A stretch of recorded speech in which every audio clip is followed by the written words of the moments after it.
Bonjour, nous sommes en 2016 dans le livre de Marc Dutheil consacré aux prophéties. Et je voudrais voir la prophétie ultime donnée dans le christianisme, mais aussi donnée dans l'islam, et aussi donnée dans le judaïsme, le retour du Christ dans sa gloire. Je dis bien que cette prophétie-là est annoncée par les trois grandes religions, et on peut même la voir dans d'autres religions. C'est la prophétie ultime. Si les Juifs n'ont pas accepté la première venue du Messie dans la douleur, c'est parce qu'ils se sont focalisés sur le fait que le Messie serait un roi qui régnerait avec un sceptre de fer sur le monde entier. Quant aux musulmans, ils ont refusé aussi la crucifixion de Jésus, mais ils ont reconnu qu'il était le Messie et que ce serait lui qui, à la fin du monde, reviendrait sur terre pour établir l'islam dans le monde entier. Pour ce qui concerne la foi catholique, parce qu'il y a bien d'autres églises qui regardent le retour du Christ à la manière de ces deux religions. Pour ce qui concerne le catholicisme, le retour du Christ, c'est la prophétie ultime qui mettra fin et donnera le sens à toute l'histoire du monde. C'est donc un événement très important à comprendre.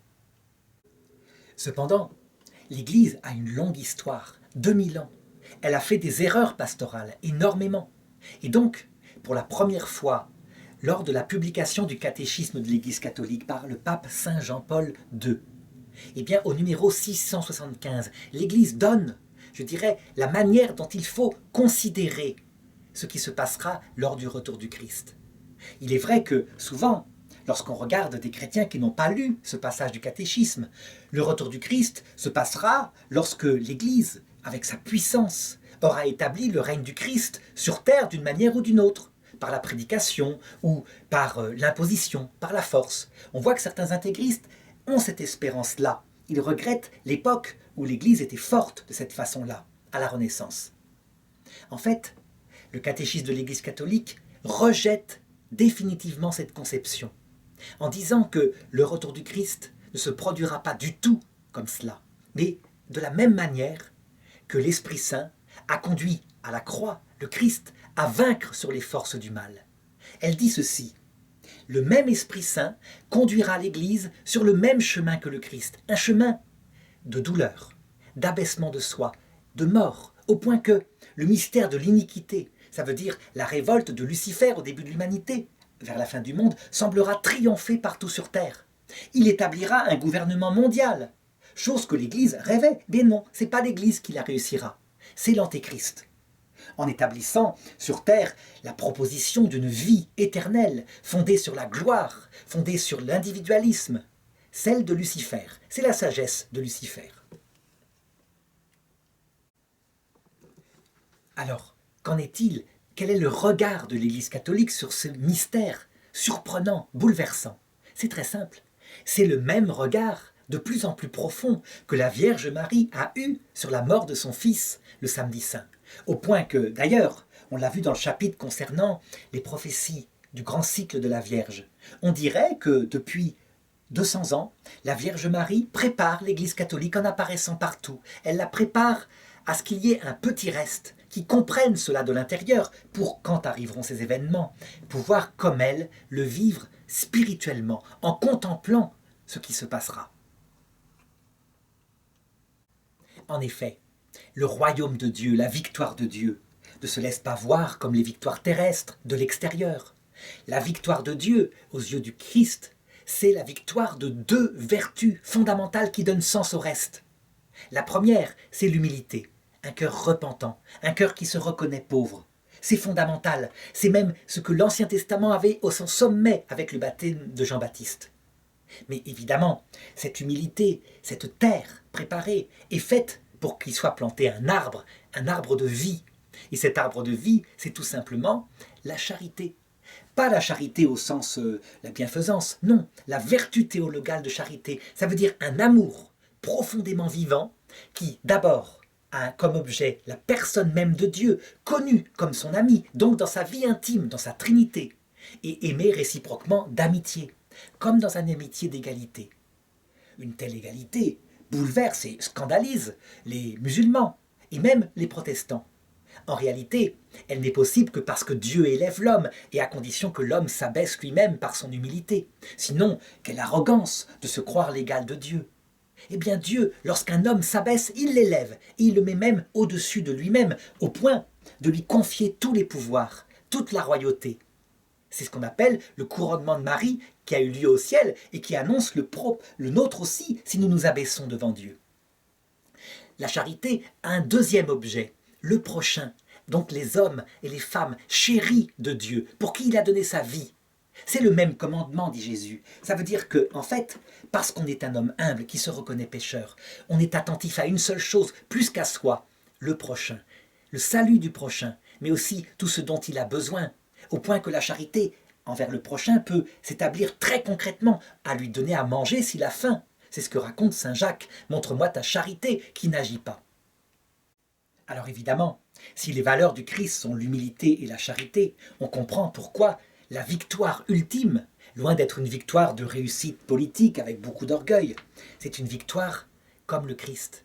Au moment où l'Église semblera comme perdue, qu'elle ne sera plus peut-être conservée que dans le cœur de quelques chrétiens fidèles qui feront partie de l'Église de Marie, qui contempleront cette fin de l'Église, une fin en apparence absurde. Eh bien, c'est dans ce moment-là que la victoire sera là. Et alors le Christ, devant une telle humilité, ne pourra pas résister et il reviendra dans sa gloire. On sait que le Christ est revenu dans sa gloire à chaque génération. Chaque fois qu'une personne mourait, tout se réalisait. Il voyait le Christ revenir. Mais là, c'est différent. Cette prophétie annonce le retour pour tout le monde en même temps, pour la dernière génération qui passera sur terre.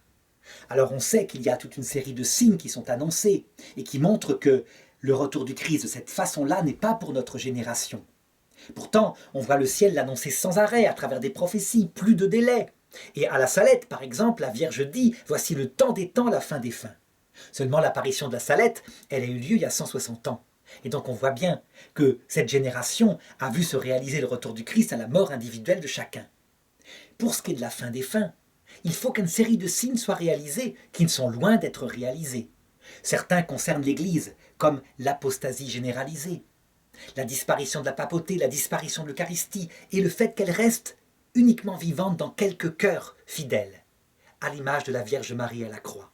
C'est donc pas pour maintenant. L'Église est extrêmement solide en Afrique, en Asie, etc. Même si l'Europe est comme la prophétie de ce que vivra le monde à un moment donné. En effet, l'Europe connaît une apostasie profonde, radicale, au point que, en France par exemple, l'idée même de parler de Dieu est absurde, que ceux qui s'efforcent dans leur métier d'être simplement fidèles et s'ils sont profs de religion d'annoncer ce qui est demandé par le programme, donc de raconter ce que c'est que l'évangile, peuvent être persécutés par des membres même de l'Église et, je dirais, bannis de leur poste. L'Europe en est le prophète. Mais le renouveau, qui ne manquera pas sans doute de se réaliser, annoncé par Marthe Robin, est le signe que c'est voulu par l'Esprit Saint, puisque l'Esprit Saint, au moment où il le veut, comme ça, peut mettre fin à ce temps de désert. Eh bien, il en sera de même à la fin du monde. Apostasie généralisée, règne puissant de l'Antéchrist, enthousiasme des gens pour cette annonce d'une vie éternelle, plus de peur de la mort. Et, très vite, le vide dans le cœur. Ça veut dire que le Dieu en question, qui annonce la vie éternelle, n'est pas le vrai Dieu. C'est un Dieu qui ne remplit pas le cœur d'amour. C'est un Dieu de dignité, lointain. C'est Lucifer. Si bien que, à un moment donné, après un premier temps d'enthousiasme, il est évident que cette humanité sera dans la maladie, dans le désert spirituel le plus atroce. Et malgré tous les biens matériels qui leur seront donnés, et peut-être même une vie qui durera plusieurs siècles à cause des manipulations génétiques, il y aura beaucoup de suicides et de désespoir. Et les psychiatres n'y comprendront rien, comme dit le livre de la sagesse. Ils étaient eux-mêmes malades de ce mal qu'ils prétendaient guérir chez les autres. Parce que ce mal, c'est tout simplement l'absence du vrai Dieu.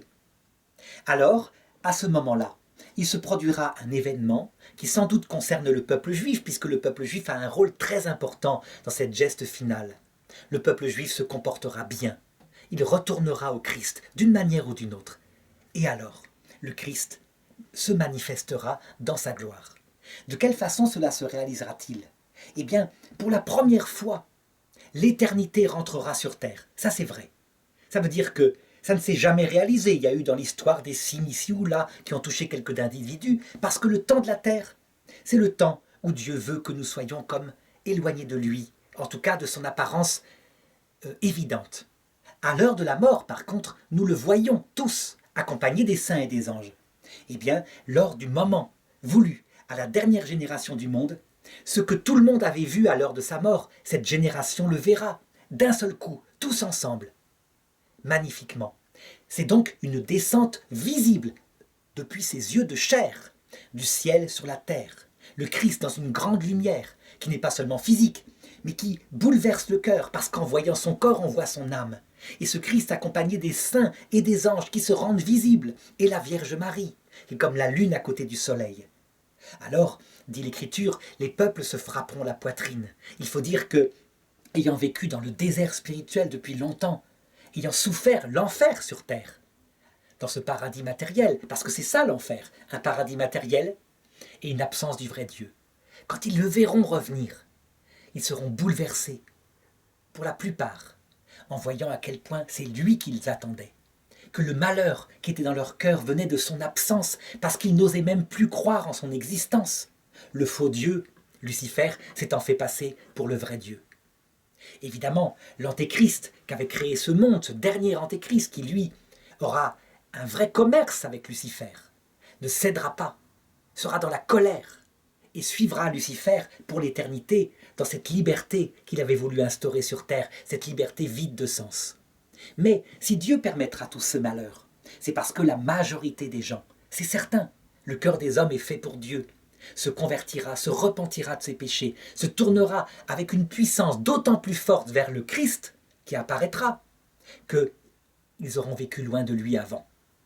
On peut donc dire que si Dieu permet ce malheur qui précède son retour, c'est évidemment afin de sauver le plus grand nombre, et ça sera efficace.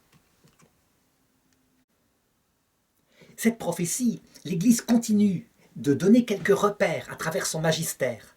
Dans le numéro 676 du catéchisme de l'Église catholique, elle avertit, elle dit ceci, attention, n'allez jamais croire au millénarisme.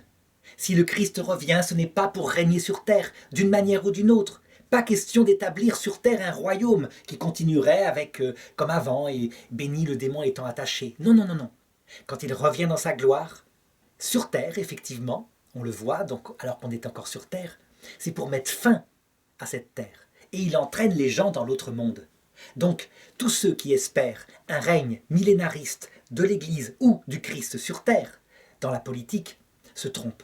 C'est le seul repère que donne l'Église, si bien que la théorie des témoins de Jéhovah, qui prépare déjà le siège où régnera le Christ à la Tour de Garde aux États-Unis, cette vision est rejetée par l'Église catholique de manière formelle, au point qu'elle l'appelle même l'antéchrist. Pourquoi ? Parce que, évidemment, la victoire politique du christianisme sur terre, étant donné notre état biologique, l'Église a enfin compris, il lui a fallu des siècles, mais elle a compris que c'était absurde, que c'est l'antéchrist, que la seule manière d'emmener les gens vers le salut, c'est ce que dit Jésus, c'est d'être comme un berger, et c'est ce que font les papes actuellement.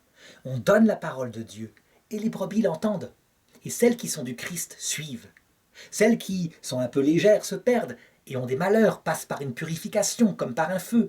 Mais seuls ceux qui, volontairement, tout en sachant ce que c'est que le message du Christ, enseigné par le bon berger, rejettent ce message, librement, se mettent en enfer.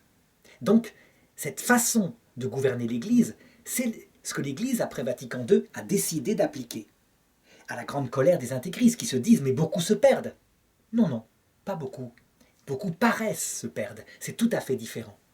Au terme, lors du retour du Christ, évidemment, c'est là où nous verrons que seuls se perdent ceux qui, obstinément, entrent dans le blasphème contre l'Esprit Saint, au-delà de toute ignorance, de toute faiblesse, et qui, librement, choisissent l'Antéchrist en enfer, le règne de l'amour de soi, poussé jusqu'au mépris de Dieu et du prochain.